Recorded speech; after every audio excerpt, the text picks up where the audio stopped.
하나님께서 사랑하시기에 오늘도 예배의 자리로 불러주신 모든 성도님들을 예수님 이름으로 축복합니다. 그동안 설교를 통해서 창세기 초반부 말씀을 전했고요. 그리고 에덴 동산 이야기도 전했습니다. 그리고 오늘 드디어 가죽옷 이야기를 하면서 에덴의 이야기를 마무리합니다. 그런데 에덴의 이야기는 어떤 결말을 맞을까요? 아담과 하와의 이야기는 좋게 마무리될까요? 무엇보다도 성경은 하나님의 사랑 이야기인데 아담과 하와를 에덴에서 내보내신 하나님의 이야기는 과연 해피엔딩으로 끝날까요? 오늘 말씀을 통해서 이 질문들에 대한 통찰을 얻는 시간이 되시길 예수님 이름으로 축원합니다. 먼저 아담의 지난 이야기를 살펴보고 그 후에 본문으로 들어가겠습니다. 아담은 에덴에서 하나님이 주신 모든 능력들을 마음껏 발휘하며 살았습니다. 아마 어떤 일을 하든지 당당했고 자신감이 넘쳤을 것입니다. 또한 아담은 아내와 함께 에덴을 다스렸습니다. 서로를 정말로 온전히 사랑하고 돕는 가장 이상적인 관계 속에서 에덴을 넉넉하게 다스렸을 것입니다. 그리고 특히 아담과 아내는 늘 하나님의 사랑과 관심 속에 있었습니다. 그래서 늘 넘치는 자존감을 가지고 복과 안식을 누리며 살았습니다. 그러나 이 모든 좋은 것들을 죄 때문에 다 잃어버립니다. 아담이 선악과를 먹었고 그 후에 아담이 숨게 됩니다. 창세기 3장 8절 말씀을 함께 읽으시겠습니다. 그들이 그날 바람이 불 때 버니시는 여호와 하나님의 소리를 듣고 아담과 그의 아내가 여호와 하나님의 낯을 피하여 동산나무 사이에 숨은지라. 아멘. 성도 여러분, 아담이 숨었습니다. 이게 말이나 될까요? 아담은 평범한 사람이 아니었습니다. 첫째로 아담은 태초의 세상, 그 완벽한 세상에 살던 사람이며 둘째로 창조주 하나님과 교제를 나누던 사람입니다. 그리고 셋째로 아담의 몸, 마음, 의지, 능력, 직관 이런 모든 부분에서 부족함, 부끄러움이 전혀 없었던 사람입니다. 계급으로 따져본다면 아담은 금수저 정도가 아니라 전 우주를 통틀어서 극히 최상위 계층의 사람인 것입니다. 그런데 이런 대단한 아담이 겨우 나무 사이로 숨습니다. 아담은 조금 전까지만 해도 자기의 모든 것이 영광스러웠는데 그런데 선악과를 먹음으로 하나님을 떠난 뒤로는 모든 좋은 것을 잃어버리고 하나님을 피해서 나무 뒤로 숨어야 하는 비참한 존재로 전락해버린 것입니다. 성도 여러분, 하나님이 에덴에 선악과를 두시고 먹지 말라 하신 이유는 아담을 사랑하셨기 때문입니다. 선악과 금지 명령은 마치 어떤 악한 부모가 집안의 거실 한가운데에 마약을 놓고 또 총알이 장전된 총을 놓고 그런 후에 어린 자녀들에게 이거 먹으면 큰일 나, 이거 먹으면 죽어, 이렇게 하는 게 전혀 아닙니다. 선악과 금지 명령은 이런 의미입니다. 아담아, 너가 지금 나의 사랑을 받으면서 에덴을 마음껏 다스리면서 자유롭게 명예롭게 살아갈 수 있는 것은 너가 나의 안에 거하고 있기 때문이다. 순종함으로써 내 안에 거하고 있기 때문에 이 모든 좋은 것들을 누릴 수 있는 것이다. 그러므로 아담아, 선악과를 볼 때마다 기억해라. 선악과를 볼 때마다 이 사실을 떠올리고 나의 안에서 살아가라. 이 말을 요약해서 선악과를 먹으면 반드시 죽으리라 라고 하신 것입니다. 선악과 금지 명령은 하나님의 사랑이 가득 담긴 사랑의 명령입니다. 우리 하나님은 참으로 사랑이십니다. 그럼 아담은 이 명령을 어떻게 받아들였을까요? 선악과는 동산 중앙에 있습니다. 그래서 아담이 에덴 어디에서 무엇을 하던 간에 고개만 돌리면 선악과를 볼 수 있었을 것입니다. 그리고 아담은 선악과를 볼 때마다 이렇게 생각했을 것입니다. 이야, 내가 이렇게 에덴에서 당당하게 살아가고 모든 것을 다스리는 것도 우리 하나님의 은혜구나. 내 존재가 하나님의 형상으로 가득하고 그리고 내가 하와를 볼 때마다 마음의 행복이 넘쳐나고 에덴의 모든 동식물을 대할 때마다 마음의 기쁨이 솟는 것은 다 하나님의 은혜구나. 하나님이 나를 이렇게나 사랑하시는구나. 그러므로 나는 절대로 저 선악과 먹지 않을 거야. 하나님 안에서 살아가는 이 행복을 절대로 빼앗기지 않을 거야. 아담은 이렇게 선악과를 볼 때마다 하나님 안에서 살고자 하는 선한 마음을 더더욱 품게 되었을 것입니다. 이 선악과도 하나님 보시기에 좋은 선한 도구였던 것입니다. 그러나 아담은 선악과를 먹었습니다. 그 후에 당당함도 영광스러움도 다 잃어버렸으며 특히나 하나님을 두려워하게 됩니다. 그래서 아담은 하나님의 낯을 피하여 나무 뒤로 숨습니다. 우리 모두의 소원은 하나님의 낯을 보는 것인데 아담은 하나님의 낯을 피합니다. 이후에 아담은 하나님께 자기의 죄를 자백합니다. 그리고 하나님이 아담에게 징계를 내리십니다. 그런데 징계를 내리는 과정에서도 아담을 향한 하나님의 사랑을 확인할 수 있습니다. 하나님은 징계를 내리시기 전에 약속을 먼저 주십니다. 여자의 후손이 구원을 줄 거라는 약속을 먼저 주시고 그 후에 징계를 내리십니다. 하나님은 아담에게 살 길을 먼저 주시고 그 후에 징계를 내리시는 것입니다. 나중에 아담이 에덴에서 쫓겨날 때에도 미리 가죽옷을 입히셔서 바깥 세상에서 살 준비를 미리 해주신 다음에야 에덴에서 나가게 하십니다. 성도 여러분, 아담의 범죄를 객관적으로 보면 이렇습니다.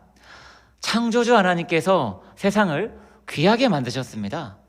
질서와 조화를 틀로 삼으시고 아름다움과 풍요로 가득 채우시고 그 위에 복과 안식을 더하셔서 세상과 만물과 사람을 보시기에 좋게 귀하게 창조하셨습니다. 그런데 이 모든 것들을 아담이 망가뜨립니다. 이 모든 창조의 결과가 아담 때문에 망가진 것입니다. 아담은 인류의 대표자로서 세상을 다스릴 대표자로서 세워졌지만 그 일을 잘 감당하지 못했으며 오히려 더 나아가서 하나님의 아름답고 온전하고 보시기에 좋은 세상을 망가뜨린 것입니다. 아담의 범죄로 인해서 창조세계 전체가 타락하게 됩니다. 모든 만물, 모든 환경, 그리고 모든 인류가 하나님에게서 지극히 멀어지게 되고 하루아침에 죄가 만든 비참에 빠지게 됩니다. 아담이 한 일은 결코 작은 일이 아닙니다. 그러나 이런 어마어마한 상황 속에서도 하나님은 여전히 아담을 사랑하십니다. 그래서 아담에게 여자의 후손이라는 살 길과 가죽옷이라는 살 길을 먼저 주시는 것입니다. 성도 여러분, 참으로 우리 하나님은 사랑이십니다. 아멘. 이렇게 하나님은 범죄한 아담에게 살 길을 먼저 주셨고 그 후에 징계를 내리십니다. 그리고 그 후에 오늘 본문이 이어집니다. 창세기 3장 20절 말씀 함께 읽으시겠습니다. 아담이 그의 아내의 이름을 하와라 불렀으니 그는 모든 선자의 어머니가 됨이더라. 아멘. 성경에서 하와라는 이름은 창세기 3장 20절이 되어서야 나옵니다. 이전에는 아담은 자기 아내를 하와라고 부르지 않고 여자라고 불렀습니다. 그런데 오늘 본문에서 드디어 아담이 여자에게 하와라는 이름을 지어줍니다. 그리고 이 이름의 뜻은 산자의 어머니입니다. 바꿔 말하면 하와의 뜻은 생명의 어머니입니다. 그런데 아담이 여자에게 생명의 어머니라는 이름을 준 것은 징계를 받은 다음의 일입니다. 자, 그런데 왜 징계 후에 아내에게 하와라는 이름을, 생명의 어머니라는 이름을 주었을까요? 이유는 이렇습니다. 아담과 여자가 선악과를 먹음으로써 너는 반드시 죽으리라 라는 말씀이 둘에게 적용되었습니다. 그리고 흙으로 돌아갈 것이니라 이 말씀을 통해서 아담과 여자가 죽음의 권세 아래에 확실하게 놓이게 되었습니다. 즉, 둘 다 확실히 죽을 인생이 된 것입니다. 그런데 이 상황에서 아담은 3장 15절에서 약속하신 하나님의 말씀을 믿은 것입니다. 여자의 후손이 사단의 권세를 이기리라. 여자의 후손인 예수님이 사단의 권세인 죽음을 이기리라. 아담은 이 말씀을 믿었고 그래서 죽음의 권세 아래에 있는 여자에게 생명의 어머니라는 이름을 붙여준 것입니다. 즉 아담이 죽음에 사로잡힌 여자를, 자기 아내를 생명의 어머니라고 부른 것은 오실 예수님을 믿었기 때문입니다. 이어서 다음 말씀인 창세기 3장 21절을 보시겠습니다. 함께 읽으시겠습니다. 여호와 하나님이 아담과 그의 아내를 위하여 가죽옷을 지어 입히시니라. 아멘. 드디어 가죽옷이 등장합니다. 이 가죽옷을 통해서는 두 가지 의미만 보겠습니다. 첫째로 가죽옷은 죄를 해결해 주신다는 약속을 의미합니다. 아담과 하와는 범죄한 후에 수치를 갖게 되었고, 그래서 무화과 나무 잎을 엮어서 치마로 만들어 입어서 자기들의 수치를 가리려고 했습니다. 시도를 했습니다. 그들은 자기들의 힘으로 죄를 해결해 보려고 한 것입니다. 그러나 무화과 나무 치마는 금방 해지고 금방 시들어 버립니다. 그러나 하나님께서 가죽옷을 입히셔서 둘에게 입히십니다. 이 일은 3장 15절에서 말씀하신 것처럼 하나님이 예수님을 통해서 죄를 해결해 주시겠다는 약속을 의미합니다. 이 약속이 가죽옷의 첫 번째 의미입니다. 그리고 둘째로 이제 아담과 하와는 에덴에서 추방당할 것입니다. 그러나 하나님께서는 그들이 추방당하기 전에 그들에게 가죽옷을 입히셔서 에덴 밖에서의 삶을 대비하도록 미리 도우시는 것입니다. 이렇게 에덴에서 나가기 직전까지도 하나님은 아담과 하와에게 사랑을 베푸십니다. 이렇게 해서 21절까지의 내용을 살펴보았는데요. 오늘 설교를 통해서 전하려는 메시지는 23절과 관련이 깊습니다. 창세기 3장 23절 말씀 함께 읽으시겠습니다. 여호와 하나님이 에덴 동산에서 그를 내보내어 그의 근원이 된 땅을 갈게 하시니라. 아멘. 하나님은 아담과 하와에게 여자의 후손을 약속하셨고, 정말 엄청난 약속입니다. 그리고 그들에게 가죽옷을 지어 입히셨습니다. 손수 지어서 입히셨습니다.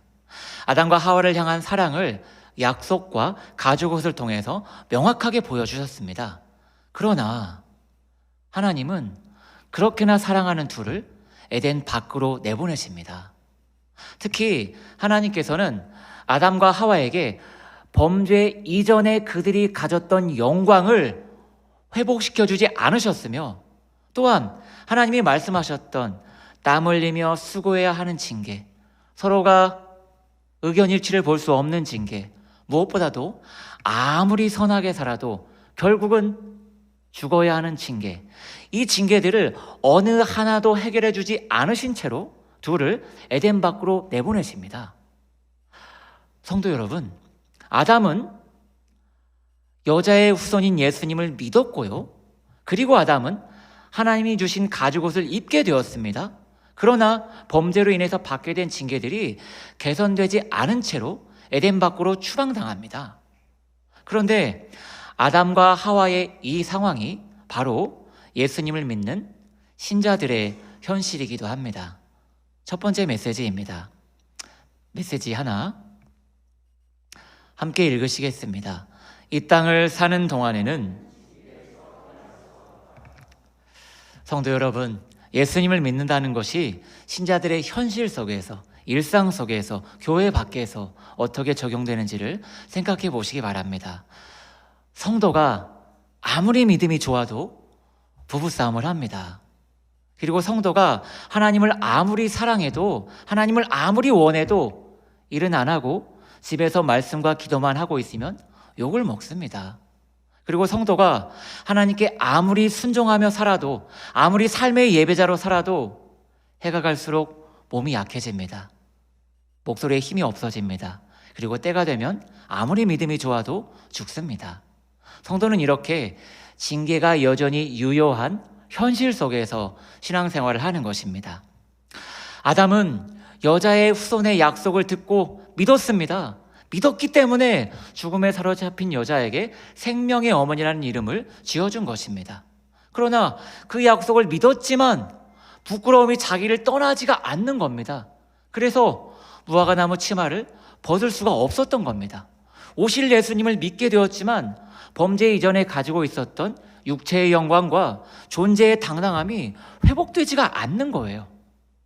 그런데 그 상태에서 하나님이, 죄를 사하시는 권한을 가지신 하나님이, 그분이 자기에게 가죽옷을 입혀주셨습니다. 그러나 아담은 가죽옷을 입었건만 그 후에 어떻게 됩니까? 에덴 밖으로 추방당했습니다. 죄를 사하는 권한을 가지신 유일한 분, 그 하나님께서 용서의 의미를 담아서 아담에게 가죽옷을 입혀주셨건만, 그러나 아담은 모든 징계가 그대로인 채로 에덴 밖으로 나가게 됩니다. 성도 여러분, 이렇게 아담이 가졌던 믿음과 아담이 살게 된 현실이 연결이 잘 안 됩니다. 그런데 이렇게 믿음과 현실이 명확하게 연결되지 않는 한계 속에서 아담이 살았고요, 믿음의 선배들이 살았고요, 그리고 우리들 성도도 살아갑니다. 다음 화면을 보실까요? 이미 그러나 아직의 한 의미가 저것입니다. 노란 글씨를 함께 읽으시겠습니다. 이 땅을 사는 동안에는 믿음과 현실이 명확하게 연결되지는 않는다. 우리는 예수님으로 인해서 이미 구원받았고 이미 새로운 존재가 되었습니다. 이미 하나님의 모든 영상이 우리에게 이미 회복되었고 예수님 안에 있는 그 모든 신령한 복 이미 나의 것입니다. 그럼에도 불구하고 우리의 현실은 우리의 믿음에게 명확하게 반응하지는 않습니다. 무슨 의미냐면 우리의 신앙적인 진심과 열심이 우리의 현실 속에서 늘 좋은 결과만을 만들지는 않는다는 것입니다. 예를 들면 나에게 하나님의 은혜가 아무리 넘치고 있다 하더라도 그런 상태에서 내가 지체에게 건넨 사랑의 말 한마디가 지체에게 은혜를 끼치는 게 아니라 오히려 상처를 주기도 합니다. 내가 정말로 성경 묵상에서 기도해서 얻은 귀한 깨달음을 사랑을 담아서 지체에게 조언을 해줘도 지체가 힘을 얻는 게 아니라 오히려 나의 그 사랑의 말 때문에 실족하기도 합니다. 밤에 집에서 정말 뜨겁게 간절하게 기도를 하다 보면 원성이 높아집니다. 흐느끼기도 하고요. 목소리가 커지고요. 그럼 어떤 일이 일어납니까? 하늘이 열리고 천사들이 내려와서 내 기도를 돕나요? 아니죠. 윗집에서 땅땅땅 벽을 치죠. 시끄럽다고요. 성도가 이 땅을 사는 동안에는 나의 진심과 열심이 좋은 결과만을 만들어내지 못하는 이 현실 속에서 신앙생활을 하는 것입니다. 좀 더 가보겠습니다. 아담과 하와는 에덴 밖에 살면서 하나님이 내리신 징계가 얼마나 현실적이며 얼마나 유효한지를 계속해서 경험했을 것입니다. 그러다가 아들을 낳게 됩니다. 창세기 4장 1절 말씀 함께 읽으시겠습니다. 아담이 그의 아내 하와와 동침하매 하와가 임신하여 가인을 낳고 이르되 내가 여호와로 말미암아 득남하였다 하니라. 아멘. 하와가 가인을 낳았습니다. 그런데 출산은 우리에게는 익숙한 일이지만 하와에게는 놀라운 일일 것입니다. 왜냐하면 출산이 처음이라서 놀랍기도 했겠지만 더 큰 이유가 있습니다. 뭐냐 하면 반드시 죽으리라, 흙으로 돌아갈 것이니라, 이 선포, 이 심판의 말을 통해서 하와에게 육신의 죽음이 확정되었는데, 그런데 자기에게서 가인이라는 생명이 태어난 겁니다. 하와는 자기가 육신의 죽음 아래에 있다는 것을 알고 있었는데, 그런데 자기에게서 생명을 가진 육신이 태어난 겁니다. 그래서 하와가 말합니다. 죽음에 사로잡혀 있는 나에게서 생명이 태어났다. 죽을 인생인 내가 정말로 생명의 어머니가 되었다. 이 감탄을 터뜨린 것입니다. 그런데 하와는 더 충격적인 일을 겪게 됩니다. 바로 자기에게서 태어난 생명인 가인이 동생 아벨의 생명을 끊습니다. 아니, 선악과를 먹은 것은 자기인데 가인은 선악과를 먹지도 않았는데, 그런데 가인이 죄를 알아요. 선악과를 본 적도 없는 가인이 동생을 죽이는 죄를 저질러요. 즉 가인은 태어나면서부터 죄를 아는 자로 태어난 겁니다. 이 일로 인해서 동생 아벨은 죽고 형 가인은 아담 공동체에서 추방을 당합니다. 이 일이 하와에게 얼마나 큰 충격이었을까요? 그런데 성도 여러분, 이 모든 일을 겪은 하와가, 이 모든 일의 중심에 있는 하와가 어떤 하와인가요? 오실 예수님에 대한 약속을 받은 하와이며 하나님이 가죽옷을 지어 입히신 하와입니다. 성도 여러분, 인류의 대표였던 아담과 그리고 아담의 뒤를 이은 모든 사람은 이 땅을 사는 동안에는 그 징계에서 벗어날 수 없습니다. 이 땅을 사는 동안에는 계속해서 의견 충돌 속에서 삽니다. 혹시 아닌가요?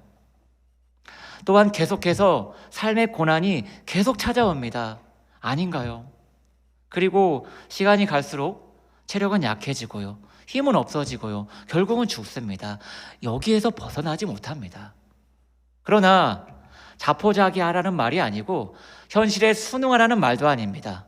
이제 두 번째 메시지입니다. 화면을 보시겠습니다. 노란색 글씨 함께 읽으시겠습니다. 징계를 볼 때마다 하나님께 돌아가라. 아멘. 삶의 어려움을 볼 때마다 하나님께로 돌아가라는 말입니다. 그런데 이 메시지가 왜 나왔을까요? 그리고 하나님께로 돌아가라는 건 무슨 의미일까요? 본문은 에덴에서의 일을 말하고 있습니다. 그리고 에덴에서 하나님을 떠난 건 아담입니다. 아담이 했던 실수를 내가 하고 있는 건 아닌지 생각하라는 말입니다. 그런데 아담이 했던 실수가 무엇인가요? 선악과 하나 먹은 정도의 잘못이 아닙니다. 물을 강단에 엎질은 그런 잘못이 아닙니다. 아담은 하나님 안에 거하면서 하나님이 주시는 것들을 가지고 사는 삶, 이것을 버린 것입니다. 그리고 아담은 하나님 대신에 선악을 아는 능력을 선택했습니다. 즉 아담은 선악을 아는 능력, 이 유용해 보이는 능력, 이 능력을 가지고 하나님 밖에서 사는 것, 이것을 선택했습니다. 하나님이 주시면 그거 가지고 살고, 하나님이 주시는 때를 기다리며 살고, 이게 아니라 선악을 아는 능력이라는 그걸 가지고 이 능력 내가 사용하면서 내가 마음대로 산다, 이걸 택한 것입니다. 성도에게는 어떻게 적용될까요? 하나님이 아닌 다른 것을 붙잡고 하나님 밖에서 사는 것, 이것을 조심하라는 말입니다. 신이시여, 능력을 주세요. 재물을 주세요. 내 지위를 높여주세요. 즉 내가 더 나은 삶을 살 수 있도록 내 환경을 개선해 주세요. 이게 바로 아담의 실수이며 이것을 조심하라는 말입니다. 하나님이 사람을 창조하신 근본 목적은 사람이 순종함으로써 하나님 안에 거하는 것입니다. 이겁니다. 사람이 하나님 안에 거하면서 하나님만이 주실 수 있는 선한 것들을 누리면서 사는 것, 이것을 위해서 사람을 창조하셨습니다. 능력 가지고 하나님을 위해서 큰일 나는 그런 것도 중요합니다만 하나님 안에서 사는 것, 이것을 위해서 우리를 사람을 창조하셨습니다. 특히나 미가서가 말합니다. 미가서 6장 7절 8절 말씀 함께 읽으시겠습니다. 여호와께서 천천의 순양이나 광물 같은 기름을 기뻐하실까? 내 허물을 위하여 내 맏아들을, 내 영혼의 죄로 말미암아 내 몸의 열매를 드릴까?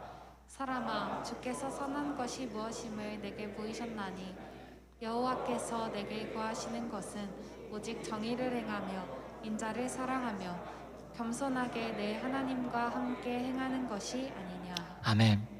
사람아, 천천의 재물, 억만금의 재물, 그것을 내가 기뻐할까? 사람아, 만만의 제사, 수억 번의 제사, 내가 그것을 기뻐할까? 사람아, 내가 원하는 것은 바로 너가 내 안에 거하는 것이다.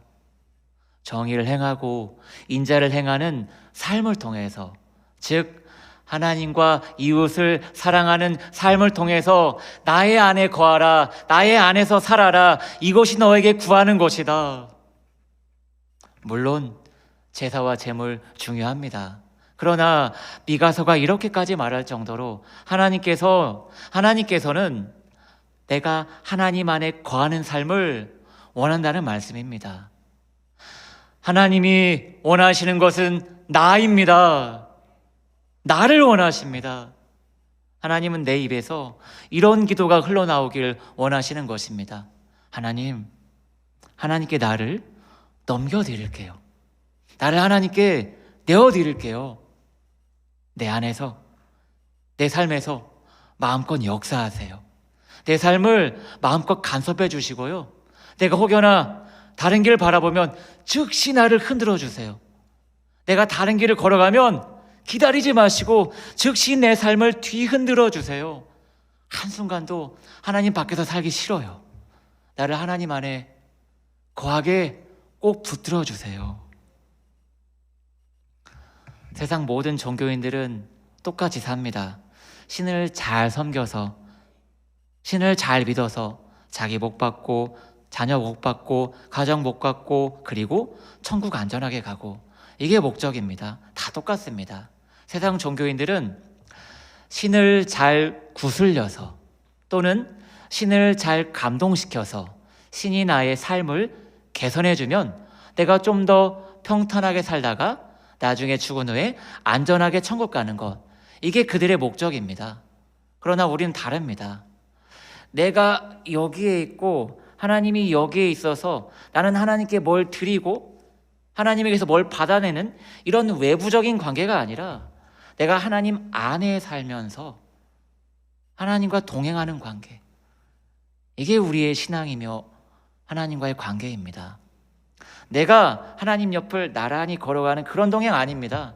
하나님 걸어가시는데 내가 뒤를 겸손히 따라가는 그런 동행도 아닙니다. 내가 하나님 안에서 살아가는 동행입니다. 에덴에서의 사건을 통해서 성경은 말합니다. 삶의 어려움 절대로 멈추지 않아. 네가 믿음 아무리 좋아도, 신앙생활 아무리 잘해도 고난은 계속해서 찾아올 거야. 그런데 그때마다 너가 어디에 있는지를 보아라.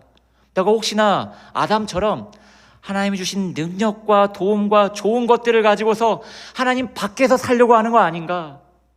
아니면 하나님 안에서 살기 위해서 다시 한번 마음을 다잡는가? 이것을 살피고 고난이 올 때마다 하나님 안으로 더 깊이 돌아가라는 말입니다.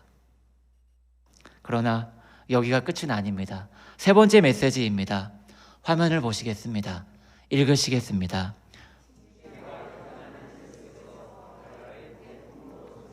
아멘. 지난주 설교와 오늘 본문을 통해서 강조했듯이 징계는 그대로입니다. 아무리 믿음은 좋아도 의견 충돌, 삶의 어려움, 육신의 피로, 질병, 노화, 그리고 죽음, 이 징계는 이 땅을 사는 동안에는 계속됩니다. 그 누구도 예외가 없습니다. 그러나 하나님 안에 거하는 자를 징계가 여전한 현실 속에서 복의 통로로 하나님이 세우십니다. 하나님이 아담에게 주셨던 복의 명령을 기억하십시오. 생육하라, 번성하라, 충만하라. 이 복의 명령을 하나님 안에 거하는 자를 통해서 이루시는 것입니다. 하나님 안에 거하는 자, 그를 통해서 하나님의 좋은 것들이 징계가 여전한 세상을 적시고 회복하고 살리도록 하신다는 말씀입니다. 그러나 세상을 살리기 위해서 나의 모든 것을 다 희생하라는 그런 거 전혀 아닙니다. 내가 주님 안에 살기 때문에, 그래서 자연스럽게 내가 나날이 주님으로 인해서 부요해지고 주님의 모든 좋은 것들로 인해서 내가 충만해지고 내가 주 하나님의 그 사랑에 깊이, 넓이, 높이, 하나님의 사랑의 그 두께와 진함과 단단함, 내가 그것을 배워가고 얻어가고 그리고 내가 누려가고 그런 과정 속에서 나를 통해서 하나님의 좋은 것들이 세상으로 흘러나가는 이런 기적 같은 복의 통로로 나를 사용하신다는 말씀입니다. 나를 복을 흘려보내는 도구 정도로 사용하시는 그런 개념 아니라 내가 주님 안에 거함으로써, 주님께 붙어 있음으로써 내가 먼저 자라고 내가 먼저 성숙해지고 내가 먼저 커지고 그렇게 성장한 나를 통해서 내 주변이 혜택을 보게 하신다는 말입니다. 적용해 볼까요? 그리스도인을 직장에서 복의 통로로 세우신다는 말씀이 무엇일까요?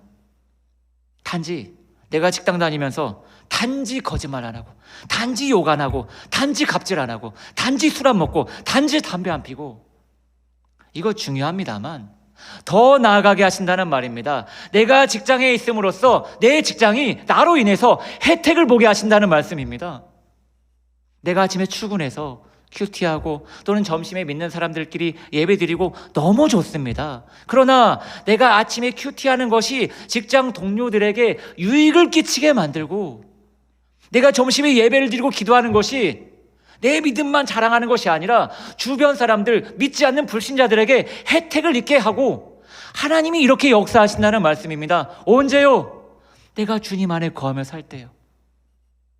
내가 주일 지키고 집에서 말씀과 기도를 하고, 이런 일들이 단지 내 믿음 지키는 이 수준에서 끝나는 게 아니라 더 나아가서 나의 신앙이 주변 사람들에게, 불신자들에게 혜택을 주게 하신다는 말입니다. 언제요? 내가 주 안에 거하며 살 때요. 나는 성실하고 나는 깨끗해, 그래서 나는 너랑 달라, 이게 아니라 나로 인해서 직장 동료들이, 학교 친구들이, 만나는 사람들이 그래도 세상은 살만하구나, 이것을 느껴야 합니다. 누군가가 나를 만나고 나면 돌아갈 때 그래도 희망은 있구나, 한번 힘을 내보자, 한번 웃어보자, 이런 회복이 나를 통해서 흘러가야 합니다. 내가 하나님 안에 거하는 사람이기에 내가 가는 곳곳마다, 만나는 사람마다 그 사람 안에서 소망이 회복되고 기쁨이 회복되고 영혼이 회복되게 하는 겁니다.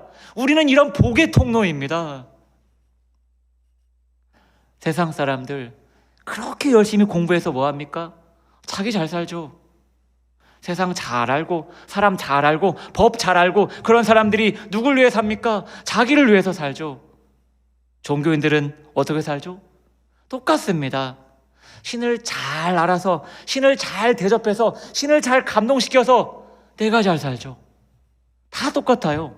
그러나 우리들, 하나님의 사람들은 그렇게 살 수 없습니다. 우리 하나님은 우리를 끝까지 붙드시고 끝까지 사랑하셔서 우리에게 예수님 배우게 하실 것입니다. 그런데 그 예수님이 이 땅에서 어떻게 사셨습니까? 어떤 환경에서 사셨나요? 우리와 동일하게 배가 고프고, 우리와 동일하게 피곤하시고, 우리와 동일하게 눈물이 있고 분노가 있고 배신이 있고 서러움이 있는, 우리와 똑같은 현실, 징계가 여자는 현실, 그 속에서 사셨습니다. 근데 예수님은 그 동일한 현실 속에서 자기를 통하여 다른 사람이 혜택을 보게 하는 삶을 사셨습니다. 이 예수님의 삶을 우리에게 하나님께서 가르치고 계십니다. 내가 잘 믿어서 나 좋고 내 자녀 좋고 내 가족 좋고 그런 삶에 머물도록 하나님께서 내버려 두지 않으십니다. 나를 통하여 내 가정 당연히 회복하실 것이고요, 내 직장 당연히 회복하실 것이고요, 더 나아가서 내가 만나는 모든 사람들에게 혜택을 입게 하는 그런 축복의 통로로 우리를 세워가실 것입니다. 이 일을 위해서 우리 하나님께서 지금도 일하고 계십니다. 성도 여러분, 성도의 삶은 현실 속에서 버티고 견디는 그게 다가 아닙니다. 그리스도 안에 있는 그 좋은 것들이 주 안에 거하는 삶을 통해서 나에게 먼저 가득해지고 나를 통해서 주변으로, 세상으로 흘러가게 하는 이 기적 같은 삶이 성도의 삶이며 우리의 삶입니다. 그럼 이제 설교 초반에 드렸던 질문에 대한 답을 찾아보겠습니다. 아담이 에덴 밖으로 추방당한 것은 해피엔딩일까요? 새드엔딩일까요? 하나님은 세상을 아름답게 창조하셨습니다. 사람을 귀하게 지으셨습니다. 그러나 거기가 끝이 아닐 겁니다. 천지창조 이후로 아주 긴 시간 동안 세상을 어떻게 발전시켜 나가실지, 사람과 존재의 삶, 사람의 존재와 그 삶을 얼마나 풍성하게 채워가실지, 이것에 대한 원대한 계획이 있으셨을 것입니다. 그런데 이 모든 계획 아담이 망가뜨렸습니다. 하나님의 창조 세상과 그 크신 계획이 아담으로 인해서 타락했고 비참하게 망가졌습니다. 그러나 하나님은 바로 그 아담을 보호하십니다. 3장 15절에 있는 원시복음은 여자의 후손을 여자의 후손이 뱀을 이길 거야. 이 말씀을 하시고는 이 말씀 잘 믿으면서 나중에 아담을 구원해 주시는 그런 방식이 아닙니다. 3장 15절에 복음을 주신 후에 그 복음을 가지고서 아담을 보호하시는 겁니다. 이 말씀을 잘 믿으면 아담을 나중에 천국 보내주시는 그런 게 아니라 이 약속의 말씀을 주심으로써 이 말씀을 통해서 아담을 보호해 주시는 겁니다. 복음을 주신 후에 그 복음 가지고 아담을 보호해 주시는 겁니다. 예수님이 다 이루실 구원을 아담에게 미리 약속하신 후에 그 약속이 이루어질 때까지 아담을 안전하게 보호하시는 겁니다. 그 후에 아담이 세상을 나갔습니다. 타락한 세상, 징계가 유효한 세상, 그리고 하나님을 모르는 세상. 그런데 그 세상에서 하나님께서 아담을 통해서 멈추어졌던 창조 사역을 이어가십니다. 생육하라, 번성하라, 충만하라, 다스리라, 정복하라.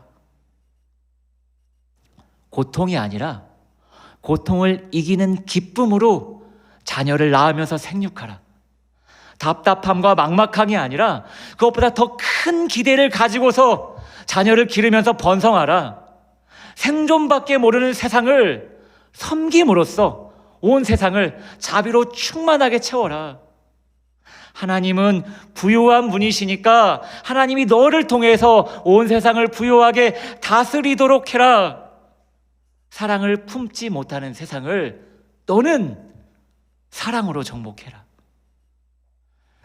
징계가 여전한 현실 속에서 생육, 번성, 충만, 정복, 다스림의 사역을 아담을 통해서 이어가시는 것입니다. 하나님은 에덴 밖으로 나간 아담과 아담이 이룬 공동체와 그리고 하나님 안에서 살았던 아담의 후손들을 통해서 세상에 복을 베푸셨습니다. 그러므로 아담이 에덴 밖으로 나간 것은 해피엔딩입니다. 아담을 포함한 하나님의 사람들이 에덴 밖에 있었기 때문에 세상이 망하지 않고 세상 사람들도 하나님의 은혜를 더욱 누리며 살 수 있었던 것입니다. 그리고 우리도 마찬가지입니다. 우리가 예수님 믿어서 구원을 받은 후에 가장 좋은 것은 구원받자마자 바로 천국으로 올라가는 것입니다. 그러나 우리는 구원을 받았지만 이 땅에 남아 있습니다. 특히 징계가 여전한 현실 속에 남겨져 있습니다. 그런데 이게 새드 엔딩일까요? 전혀 아닙니다. 우리를 통하여 썩어질 세상에게, 희망을 품을 수 없는 세상에게 고통당하고 힘들어하고 억울해하는, 답이 없는 그 많은 세상 사람들에게 하나님의 은혜가 우리를 통해 흘러나가기 때문에 우리가 이 땅에 남아있는 것은 해피엔딩입니다. 다른 관점에서 보면 우리의 이전의 삶은 엔딩을 맞았습니다. 이전에는 우리도 세상 사람들처럼 생존을 위해서 살았습니다. 틈만 나면 생존을 위해서 어떤 일까지 할 것인가? 먹고 살기 위해서 무슨 일까지 할 것인가? 내 사람, 내 아내, 내 자녀, 내 가족 지키기 위해서 무슨 짓까지 할 것인가? 이것만 고민하며 살았었는데 이런 옛사람의 삶이 엔딩을 맞았습니다. 그리고 이제는 우리는 복의 통로로 살고 있습니다. 나를 통하여 그리스도의 생명과 하나님의 은혜가 흘러나가는 복된 삶을 이미 살고 있습니다. 하나님이 우리를 자녀로 삼으셨습니다. 그리고 우리를 책임지십니다. 그리고 우리를 통해서 세상을 살리십니다. 성도 여러분, 나가자, 싸우자, 이기자 이런 거 아닙니다. 아담이 했던 것처럼 어떤 능력을 가지고 힘을 사용해서 세상을 바꾸어 버리는, 개혁하는 그런 거 아닙니다. 내가 주님께 순종함으로써 하나님 안에 거하며 살 때에 주님이 나를 부유하게 채우시며 나를 통해서 세상에게, 불신자들에게, 하나님을 욕하는 그 사람들에게 은혜를 베푸시는 것입니다. 이렇게 사는 것이 바로 하나님의 백성인 우리의 사명이며 명예이며 영광인 것입니다. 우리 찬양하시겠습니다. 징계가 여전한 현실 속에서 주 안에 살아가는 복을 내가 먼저 누리고, 그리고 나를 통해서 하나님을 모르는 이웃들이 부요해지고, 나를 통해서 예수를 모르는 불신자들이 부요해지고, 그리고 나를 통해서 예수를 모르고 하나님을 욕하는 세상이 살만한 세상이 되는 이 기적 같은 사명을 넉넉히 감당하시는 복된 성도님들 되시길 예수님 이름으로 축원합니다.